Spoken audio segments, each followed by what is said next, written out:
नमस्कार, आप देख रहे हैं जेएमडी न्यूज और मैं हूं आपके साथ कुलभूषण राजदेव। स्वागत है आप सभी का हमारी खास पेशकश, जहां बात होगी ये हमारी दबंग नहीं शराफत का स्टाइल है। दरअसल एक बार फिर सीएम योगी ने अपना रॉ रूप दिखाया है। उन्होंने न सिर्फ संभल से लेकर मथुरा पर अपने विचारों को एक इंटरव्यू में रखा, बल्कि कांग्रेस और समाजवादी सरकार पर भी तंज कसा है।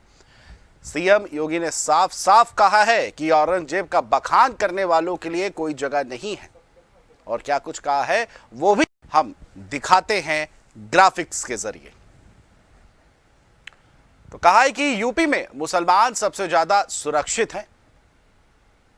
कांग्रेस और समाजवादी सरकार के कामों पर सवाल उठाया है। कांग्रेस अयोध्या में विवाद को जीवित रखना चाहती है।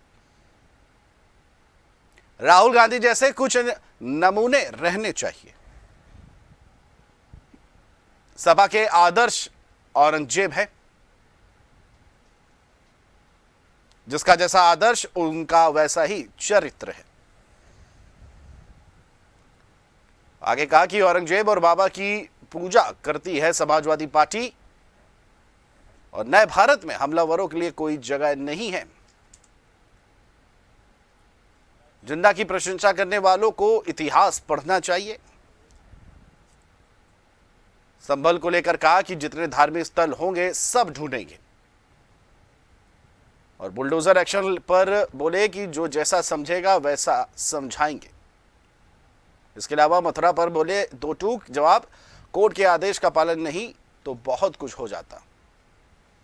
और ये हमारी दबंग नहीं शराफत का स्टाइल है, ये कहना है सीएम योगी आदित्यनाथ का। तो 10 बड़ी बातें ग्राफिक्स के जरिए अब आपको सीएम योगी के हालिया इंटरव्यू की बता रहे हैं, जहां कांग्रेस और समाजवादी सरकार पर जमकर बरसे हैं। कांग्रेस अयोध्या में विवाद को जीवित रखना चाहती थी। कांग्रेस को भी आड़े हाथों लिया है और फायर हो उठे हैं विपक्षियों पर मुख्यमंत्री योगी आदित्यनाथ। सपा के आदर्श हैं औरंगजेब, जिसका जैसा आदर्श उसका वैसा ही चरित्र है। और औरंगजेब और बाबर की पूजा करती है समाजवादी पार्टी। नए भारत में हमलावरों के लिए कोई जगह नहीं होगी। और जिन्ना की प्रशंसा करने वालों को इतिहास पढ़ना चाहिए। संभल को लेकर कहा कि जितने धार्मिक स्थल होंगे सब ढूंढेंगे। और बुलडोजर एक्शन पर बोला कि जो जैसे समझेगा वैसे ही समझाएंगे। और इसी पर ज्यादा जानकारी के साथ यूपी स्टेट हेड विजय त्रिपाठी हमसे जुड़े हैं। विजय जी, आपसे हम जानना चाहेंगे कि हालिया इंटरव्यू में जिस तरह से योगी आदित्यनाथ एक बार फिर फायर हुए हैं, क्या समाजवादी पार्टी, क्या कांग्रेस, उत्तर प्रदेश के तमाम जितने मुद्दे हैं सबको उन्होंने दो टूक लहजे में जवाब दे दिया है।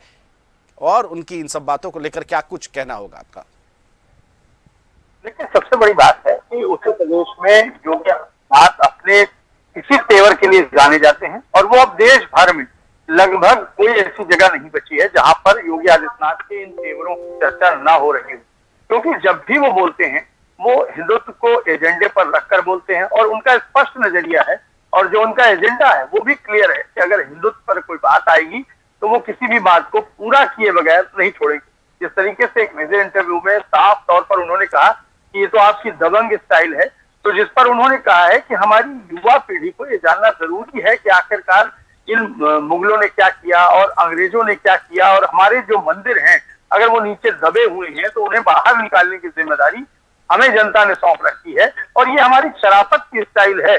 और जो अपराधी, जब ये पूछा गया उनसे कि क्या आपको लगता नहीं है कि दंगाई फिर आगे निकलेंगे और उन पर भीड़ आमादा होगी तो फिर वो क्या करेगी, तो उस पर उन्होंने बड़े ही स्पष्ट तरीके से कहा कि हम उन सारे दंगाइयों को घुटनों पर लाने की व्यवस्था करेंगे और ऐसे ऐसे अपराधी, कई ऐसे अपराधी उत्तर प्रदेश के घुटनों पर आ चुके हैं और उन्हें मालूम है कि उत्तर प्रदेश में ये दंगा नीति नहीं चलती है। यहाँ पर सिर्फ और सिर्फ योगी आदित्यनाथ की जो पुलिस फोर्स है उसका एक जो काम करने का तरीका है वो चलता है और अगर वो किसी को नहीं पसंद है तो जाहिर सी बात है आपको या तो सुधारना होगा या तो फिर प्रदेश को छोड़ना होगा। ये दो ऑप्शन सीधे सीधे योगी आदित्यनाथ ने उन सभी को निर्देश देते हुए या संदेश देते हुए कहा जाए अपने एक इंटरव्यू में जो दावे किए हैं वो वाकई में उनकी स्टाइल के लिए जाने जाते हैं।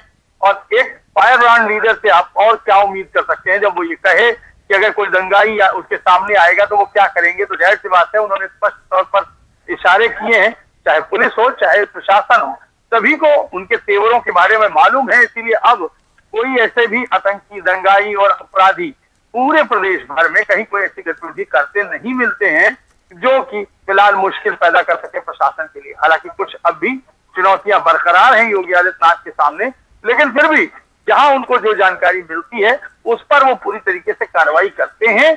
और जहां नीति की बात आती है और नियत की बात आती है तो वहां नीति और नियत दोनों ही योगी आदित्यनाथ का साफ है। अपराधियों को कोई रियायत नहीं है उत्तर प्रदेश में, ये संदेश उन्होंने दिया है। बिल्कुल, संदेश साफ तौर पे दिया है। और देखिए कई और सीधे सीधे समाजवादी पार्टी और कांग्रेस को लेकर के उन्होंने घेर दिया। कांग्रेस में राहुल गांधी पे जरा थोड़ी बात कर लेते विजय जी। जिस तरह से उन्होंने कहा कि राहुल गांधी जैसे नमूने होने चाहिए, और काफी खतरनाक तरीके से कह सकते हैं कि उनको नमूना जिस तरह से कहा है, यानी कि कांग्रेस को लेकर के भी बीजेपी जो है 2027 पर पूरी तरह से हावी है। क्या इसको कहेंगे? देखिए, भाजपा कांग्रेस को लड़ाई में नहीं मानती है, लेकिन फिर भी राहुल गांधी तरीके नेता जो एक अपनी बड़ी छवि बनाकर रख सकते हैं, अगर कहा जाए कि वो कई चुनाव में लगातार संसद में हैं, कई चुनाव जीत कर पहुंचे हैं, तो जाहिर सी बात है जननेता के तौर पर उनकी छवि बनती है। लेकिन योगी आदित्यनाथ के सामने की अगर तुलना करें तो आप उनको राजनेता के तौर पर नहीं कह सकते, क्योंकि वो जननेता नहीं है। उन्होंने जनता से जुड़े कोई ऐसे अभी काम नहीं। हालांकि पार्टी को खड़ा करने के लिए, आंदोलन चलाने के लिए और तमाम ऐसे किसानों की आवाज उठाने की जो बात करते हैं राहुल गांधी, अगर उसकी तुलना की जाए तो थोड़ा बहुत इस समय बदलाव 2019 के चुनावों से कांग्रेस के युवराज में देखने को मिला है। लेकिन फिर भी वो भारतीय जनता पार्टी के जो शीर्षस्थ नेतृत्व है उनके सामने कहीं टिकते नहीं है। ये योगी आदित्यनाथ को भी पता है और पूरी भाजपा को पता है। इसीलिए योगी आदित्यनाथ ने उन्हें इन शब्दों से नवाजा है, क्योंकि उनको मालूम है कि उनका आधे से ज्यादा काम भारतीय जनता पार्टी के जो वर्कर को करना चाहिए वो काम खुद राहुल गांधी और उनकी पार्टी के ऐसे नेता करते हैं जो लगातार भाजपा को मजबूती देते हैं।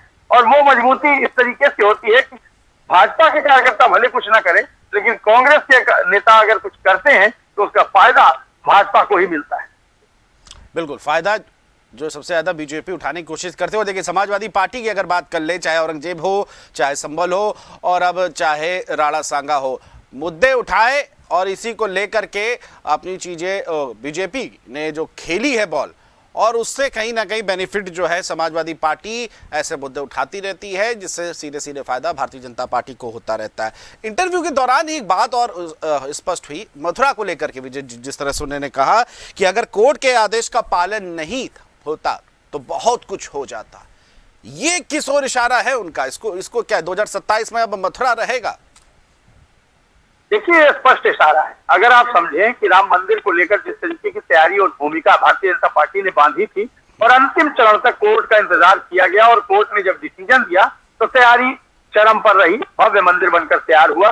वही इशारा आज योगी आदित्यनाथ मथुरा के लिए कर रहे हैं। उन्हें मालूम है अगर कोर्ट और प्रशासन नियमतः इस मथुरा के प्रकरण को हल कर देगा तो वो तो ठीक है, अगर नहीं करता है तो सरकार और प्रशासन भी अपने स्तर पर कोशिशें शुरू कर देगी। और ये एक इशारा नहीं था, ये एक दबाव है कोर्ट का जो सरकार के ऊपर था, और ये योगी आदित्यनाथ ने माना है कि अगर कोर्ट का दबाव या कोर्ट की दहलीज न होती तो फिर प्रशासन अपने स्तर तक अब तक कार्रवाई कर चुका होता और जो भी अतिक्रमणित क्षेत्र हैं उन्हें मुक्त करा करके मथुरा के कृष्ण भगवान को उनके घर तक पहुंचाने की जो प्रक्रिया शुरू हुई है भारतीय जनता पार्टी की तरफ से, वो अब तक शायद पूरी हो चुकी होती। ये इशारा स्पष्ट है और हिंदुत्व के एजेंडे में अब लुका छुपा कोई एजेंडा नहीं है, खुला एजेंडा है कि हम हिंदुत्व की बात करेंगे और हिंदुत्व के एजेंडे पर ही आगे बढ़ेंगे।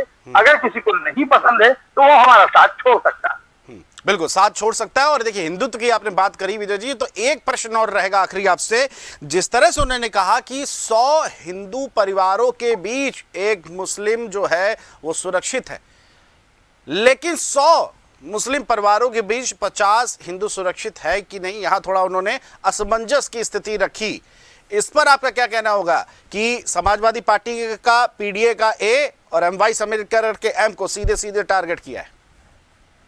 देखिए, जिस तरीके से संभल हिंसा हुई है, संभल हिंसा के बाद ये लगने लगा है पूरे प्रदेश भर में कि वाकई में इन दंगाइयों और आतताइयों को रोका जा सकता है, लेकिन उसके लिए इच्छा शक्ति चाहिए, और वो इच्छा शक्ति किसी सरकार से संभव थी। और योगी आदित्यनाथ और उनके पुलिस अधिकारियों में जो मनोबल था वो यही दर्शाता था कि अगर 100 के बीच में 2 भी हिंदू हैं तो वो भी सुरक्षित रहेंगे।